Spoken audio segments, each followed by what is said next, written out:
이남용 교수의 실론론, 성삼위일체, 사랑이라는 관계의 혁명입니다.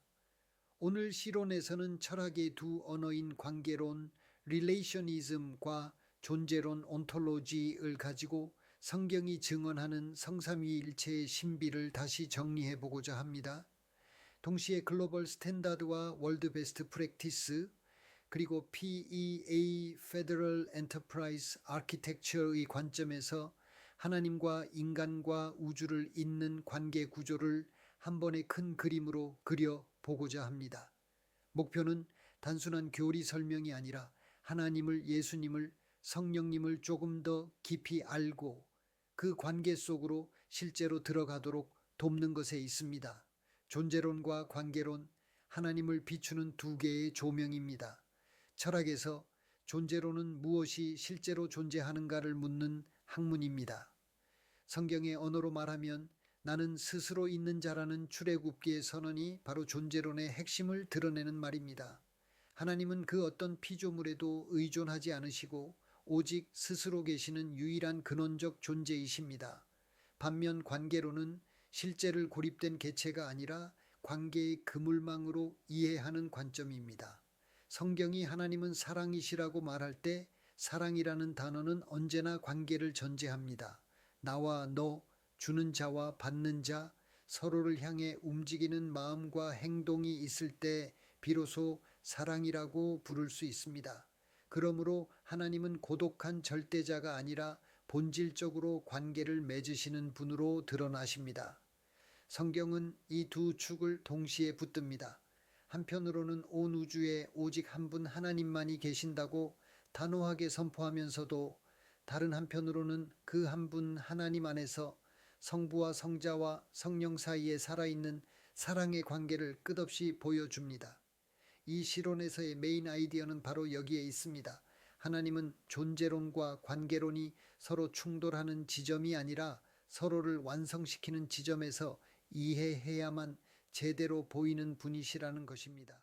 한 분 하나님, 유일성이라는 존재론의 메인 아이디어입니다.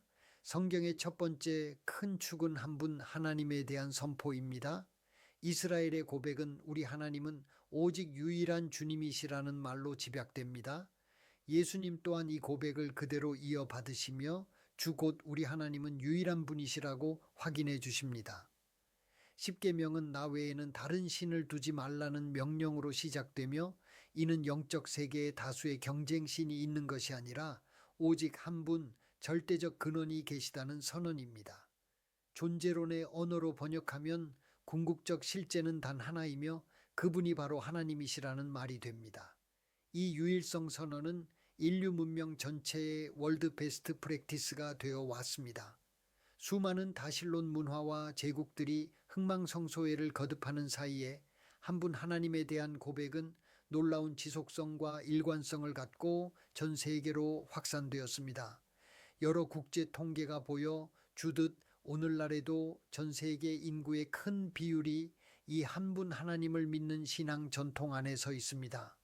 이것은 단순한 종교 숫자 싸움이 아니라 궁극적 실제에 대한 인류의 집단적인 직관이 어디로 수렴해 왔는지를 보여주는 지표라고 할 수 있습니다.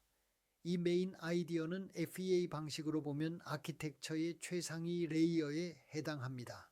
국가 아키텍처를 설계할 때 최상위의 헌법이 있듯이 우주 아키텍처의 최상위에는 오직 한 분 하나님이라는 존재론적 헌법이 자리 잡고 있습니다. 이 최상위 원칙을 놓치면 그 아래 모든 관계와 제도와 윤리와 영성이 방향을 잃게 됩니다. 그러나 그 한 분 하나님 안의 새 위격 컨트롤 아이디어는 관계입니다. 이제 컨트롤 아이디어가 등장합니다. 동일한 성경이 그 유일하신 하나님 안에서 성부와 성자와 성령의 세 위격이 서로를 향해 사랑하고 보내고 순종하고 영화롭게 하는 장면을 수없이 보여준다는 사실입니다.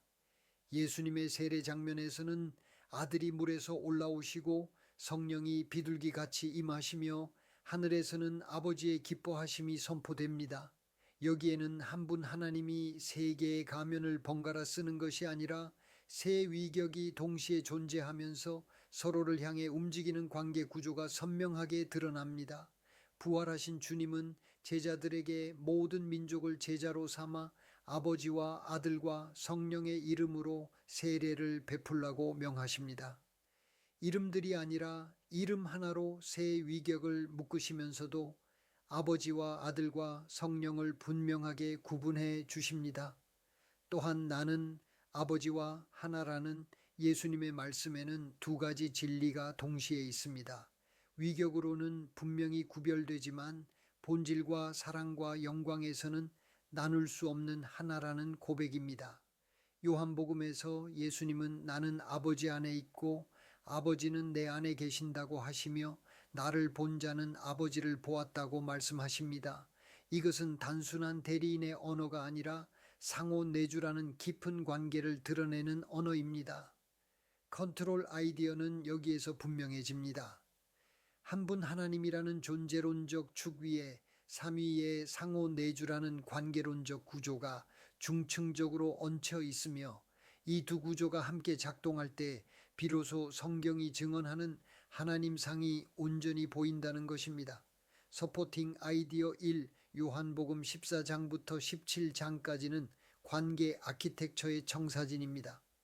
요한복음 14장에서 17장까지는 마치 신적 관계의 아키텍처를 설계 도면처럼 보여주는 장입니다. 예수님은 아버지께서 창세 전부터 자신을 사랑하셨다는 사실을 반복해서 말씀하시며 그 사랑과 영광의 관계 속으로 제자들을 초대하십니다. 아버지는 아들을 사랑하시고 아들은 아버지를 영화롭게 하시며 이 사랑과 영광의 교제가 삼위 하나님 안에서 영원부터 이어져 왔다고 증언하십니다. 예수님은 또한 아버지께서 내 안에, 내가 아버지 안에 있는 것 같이 제자들도 하나가 되게 해달라고 간구하십니다. 삼위일체 안에서의 상호 내주와 사랑의 일치를 교회 공동체가 닮아가야 한다는 것입니다. 여기서 교회는 단순한 종교 조직이 아니라 삼위의 관계 방식을 역사 속에서 구현해내는 실제적 플랫폼으로 이해됩니다. 이는 글로벌 스탠다드로서의 교회 이해입니다. 교회가 권력 구조와 파벌 싸움에 빠질 때가 아니라 삼위의 사랑과 순종과 섬김의 패턴을 닮을 때 비로소 세계 시민에게 설득력을 갖는다는 뜻입니다. 예수님은 또 다른 보혜사이신 성령을 약속하시며 아버지께서 예수님의 이름으로 성령을 보내실 것이라고 말씀하십니다. 아들은 아버지께 구하고 아버지는 아들의 이름으로 성령을 보내시며 성령은 아들의 말씀을 기억나게 하고 제자들을 진리 가운데로 이끄십니다. 이 삼각 구조는 FEA 관점에서 보면 완벽하게 조화를 이루는 거버넌스 모델입니다. 기획과 파송과 실행이 서로 분리되면서도 하나의 목적 아래 긴밀히 협력하는 관계 아키텍처입니다. 이것이 첫 번째 서포팅 아이디어입니다. 서포팅 아이디어 2, 네 가지 관계 축으로 읽는 삼위일체의 월드 베스트 프랙티스입니다. 이제 관계 철학의 네 축으로 삼위일체를 다시 정리해 보겠습니다. 첫째는 위로의 관계입니다. 하나님과 우리 사이의 수직적 관계입니다. 하나님은 세상을 사랑하시어 독생자를 주셨고 아들은 우리를 위해 자신을 내어 주셨으며 성령은 이 사랑을 우리 마음에 부어 주십니다.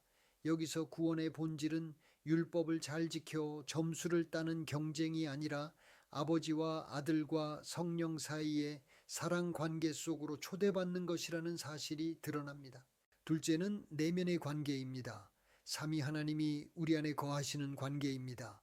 예수님은 누구든지 나를 사랑하면 내 말을 지킬 것이고 그러면 아버지와 내가 그 사람에게로 가서 그와 함께 거처를 삼겠다고 약속하십니다. 성령은 이 임재를 현실로 만드시는 분입니다. 우리 안의 상처와 죄책감과 열등감은 삼위 하나님의 내적 임재 앞에서 치유와 재구조화를 경험하게 됩니다. 이것은 개인 영성의 월드 베스트 프랙티스입니다. 셋째는 수평의 관계입니다. 서로 사랑하라는 새 계명과 하나 되라는 주님의 기도 속에서 삼위일체의 사랑 방식이 공동체 윤리의 기준이 됩니다. 교회가 권력과 돈과 명예 중심의 구조로 흘러갈 때는 성삼위일체의 거울이 아니라 왜곡된 카리카처가 됩니다. 그러나 서로 섬기고 용서하고 진리 안에서 대화하고 하나됨을 추구할 때 그 공동체는 삼위의 사랑 구조를 보여주는 살아있는 FEA 레퍼런스 모델이 됩니다. 넷째는 우주적 관계입니다. 만물이 아들로 말미암고 그를 위하여 창조되었으며 그 안에 함께 서 있다고 성경은 증언합니다. 피조 세계 전체가 하나님의 자녀들이 나타나기를 고대하며 해방을 기다리고 있다고도 말합니다. 삼위 하나님은 인간 영혼만이 아니라 우주와 역사와 생태계를 향해서도 관계를 맺고 계신 분입니다. 환경위기와 전쟁과 불평등 문제는 결국 하나님과 인간과 피조 세계 사이의 관계가 왜곡된 결과입니다. 삼위일체의 관계 구조를 회복하는 것은 개인 구원에 그치지 않고 우주적 샬롬으로 나아가는 월드 베스트 프랙티스입니다. 이것이 두 번째 서포팅 아이디어입니다. 예제 1. 개인의 삶에서 삼위일체 관계 구조는 이렇게 작동합니다. 이제 구체적인 예제로 내려가 보겠습니다. 어떤 성도는 하나님을 두려운 심판자로만 기억하며 평생을 불안과 죄책 속에서 살아갑니다. 이분에게 필요한 것은 존재론적 하나님에 대한 추상적 설명이 아니라 아버지가 아들을 영원 전부터 사랑해 오셨고 그 아들이 나를 위해 기꺼이 자신을 내어주셨다는 관계 구조를 실제로 경험하는 일입니다. 성령께서 그의 마음에 아바 아버지라는 고백을 일으키실 때 이 사람의 내면 구조가 바뀌기 시작합니다. 자기 혐오와 열등감이 줄어들고 하나님 앞에서 자녀의 담대함을 배우게 됩니다. 또 어떤 분은 예수님을 훌륭한 스승이나 위대한 혁명가 정도로만 이해합니다. 이분에게는 나와 아버지는 하나라는 예수님의 자기 증언이 관계론적으로 읽혀야 합니다. 예수님은 도덕교사만이 아니라 아버지의 사랑과 영광을 완전히 품고 오신 아들이십니다. 성령께서 이 사실을 마음에 비추실 때 예수님과의 관계는 존경을 넘어 인격적 만남으로 변합니다. 기도는 숙제가 아니라 사랑의 대화가 됩니다. 이것이 개인 차원에서 삼위일체 관계 구조가 작동하는 실제 예제입니다. 예제 2. 교회와 사회에서 삼위일체는 공정과 정의의 기준이 됩니다. 교회 공동체 안에서 삼위일체의 관계 방식이 무너지면 어떤 일이 일어나는지 생각해 보겠습니다. 지도자는 아버지처럼 군림하지만 아들을 본받아 자신을 비우고 섬기지는 않습니다. 성도들은 성령의 인도하심보다는 조직과 이익에 따라 움직입니다. 이런 교회는 삼위일체의 아키텍처가 아니라 세상 권력 구조의 복제품입니다.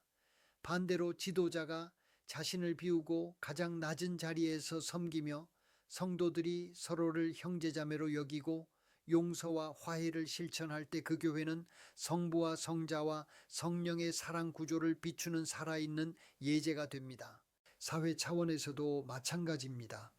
FEA가 국가의 비즈니스 영역과 서비스를 구조화하여 효율과 공정을 높이고자 하듯이 삼위일체의 관계 구조는 사회 정의와 공공선의 궁극적 설계도입니다. 아버지의 공의와 아들의 자기 희생과 성령의 위로와 치유가 법과 제도와 경제 정책과 복지 시스템에 세우며들 때 그 사회는 약자를 짓밟는 체제가 아니라 사랑과 공정이 함께 흐르는 체제로 변합니다. 공정과 정의는 추상적 구호가 아니라 삼위 하나님의 성품이 사회 시스템 안으로 번역된 결과이어야 합니다. 이것이 두 번째 예제입니다. 국내외 통계와 글로벌 스탠다드, 신앙의 신뢰성과 전문성을 재점검합니다. 여러 국제 통계에 따르면 오늘날에도 수십억 인류가 기독교 전통 안에서 하나님을 믿고 있습니다. 그러나 동시에 많은 젊은 세대가 교리의 언어에 지적 의문을 제기하고 있습니다. 성삼위일체 교리는 어렵고 비현실적이라는 인식이 퍼져 있습니다. 여기서 필요한 것은 감정적인 방어가 아니라 신뢰성과 전문성을 갖춘 설명입니다. 존재론과 관계론을 잇는 설명은 세계 여러 신학 전통과 철학 전통에서 점점 더 중요한 글로벌 스탠다드로 자리 잡아가고 있습니다. 또한 각국 교회와 신학자들이 삼위일체를 개인 영성, 공동체 윤리, 사회 정의, 창조 세계 돌봄과 연결시키는 월드 베스트 프랙티스를 꾸준히 제시하고 있습니다. 예배와 교육과 선교와 사회 참여를 통합하는 패턴 속에서 삼위일체는 추상적인 교리가 아니라 실제적인 삶의 구조로 재발견되고 있습니다. 우리도 이러한 흐름 위에서 관계론과 존재론을 함께 사용하는 시도를 통해 신앙의 전문성과 신뢰성을 다시 세워야 합니다. 이것이야말로 세월이 흘러도 변하지 않는 validity와 reliability를 높이는 길입니다. 정리, 성삼위일체는 관계론과 존재론이 만나는 하나님의 나라 아키텍처입니다. 이제 전체를 정리해 보겠습니다. 메인 아이디어는 분명합니다. 하나님은 스스로 계시는 한 분, 유일하신 존재이시며 동시에 성부와 성자와 성령 사이에 영원한 사랑과 영광의 관계 자체이십니다. 존재론의 언어로는 한 분 하나님이요, 관계론의 언어로는 삼위 하나님의 사랑의 순환 구조입니다. 컨트롤 아이디어는 성경 전체가 이 두 축을 동시에 붙들고 있다는 사실입니다. 출애굽기에 스스로 계시는 하나님, 복음서의 예수님의 자기 증언, 요한복음 14부터 17장의 관계기도, 바울 서신의 아바 아버지의 영에 대한 고백이 모두 같은 그림을 다른 각도에서 보여줍니다. 이 관점에서 성삼위일체는 모순된 논리가 아니라 가장 정교한 관계 아키텍처입니다. 서포팅 아이디어는 네 가지 관계 축에서 확인됩니다. 위로의 관계에서는 하나님과 우리 사이의 구원이 사랑의 초대임을 보여주고, 내면의 관계에서는 삼위 하나님의 임재가 상처 입은 자아를 치유함을 보여주며, 수평의 관계에서는 교회 공동체가 삼위의 사랑 구조를 닮아야 함을 요구하고, 우주적 관계에서는 피조, 세계 전체의 회복이 삼위일체의 샬롬을 향해 나아가야 함을 가르쳐 줍니다. 마지막 예제는 우리 삶의 현장에서 이어집니다. 개인의 기도와 치유, 교회의 개혁과 연합, 사회의 공정과 정의, 환경과 평화에 이르기까지 우리는 삼위일체의 관계 구조를 따라 생각하고 선택하고 행동할 수 있습니다. 그때 하나님을, 예수님을, 성령님을 조금 더 깊이 알게 되며 우리의 일상은 신비한 삼위일체의 사랑에 연결된 새로운 삶의 현장이 됩니다. 많은 의견을 올려주세요. 이남용 교수의 실론론을 시청해 주셔서 감사합니다.